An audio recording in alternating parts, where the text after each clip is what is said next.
araw mga ka-rides! Welcome back sa ating channel. Ngayong araw ay magra-ride tayo mula sa Calamba, Laguna papunta sa isang pinakasikat na riding destination sa Southern Luzon, ang Cabiang Tunnel. Ang kabuoang biyahe natin ay nasa humigit kumulang 78 hanggang 85 kilometers one way, depende sa rutang dadaanan, at aabuti ng mga 2 to 3 hours ng tuloy-tuloy na biyahe. Samahan nyo kami habang binabaybay namin ang mga bahayan, kabundukan at ang mga scenic roads papuntang Cavite at Batangas. Umalis tayo ng Calamba at ngayon ay patungo na tayo sa Santa Rosa at Silang, Cavite. Ang bahaging ito ng biyahe ay kadalasang urban at suburban roads. Makikita natin ang mga negosyo, residential areas at unti-unting nagbabago ang mga tanawin habang papasok tayo ng Cavite. Mula Calamba hanggang Silang ay nasa humigit kumulang 25 kilometro.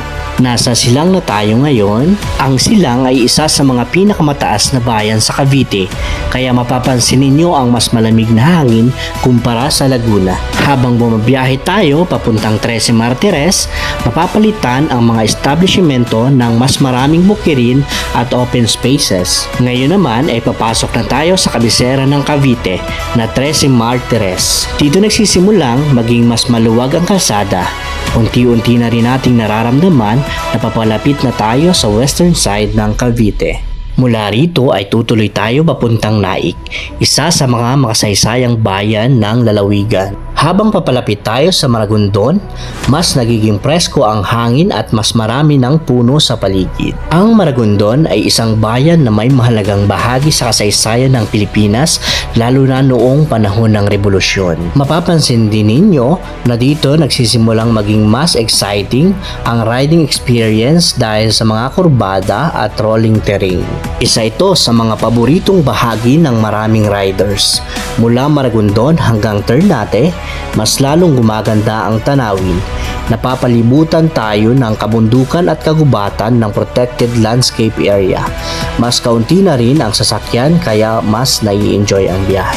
Mga ka-rides, malapit na tayo sa isa sa pinaka-inaabangang bahagi ng ating ride. Ang daan papuntang Cabiang ay kilala sa mahahabang kurbada, magandang pavement at mga tanawing bundok. Dito makikita kung bakit paboritong destinasyon ito ng mga motorcycle enthusiast mula sa Metro Manila, Laguna, Batangas at iba pang bahagi ng Luzon.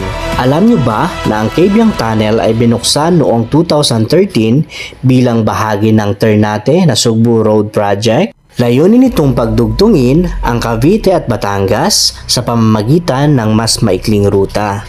May haba itong humigit kumulang 300 metro at minsan itong kinilalang pinakamahabang road tunnel sa Pilipinas. At narito na tayo mga ka-rides. Welcome sa Cabiang Tunnel. Matapos ang mahigit kumulang 78 kilometers na biyahe guys mula Calamba, narating na natin ang isa sa mga iconic riding landmarks sa bansa. Sa paligid ay makikita ang magagandang bundok at malinis na hangin na talagang nagbibigay reward sa bawat rider na dumadayo rito. Kung nagustuhan ninyo ang ating ride papuntang Cabiang Tunnel, huwag kalimutang mag-like, subscribe at share para sa mas marami pang ride adventures. Comment nyo na rin guys kung saan natin gustong bumiyahe sa susunod.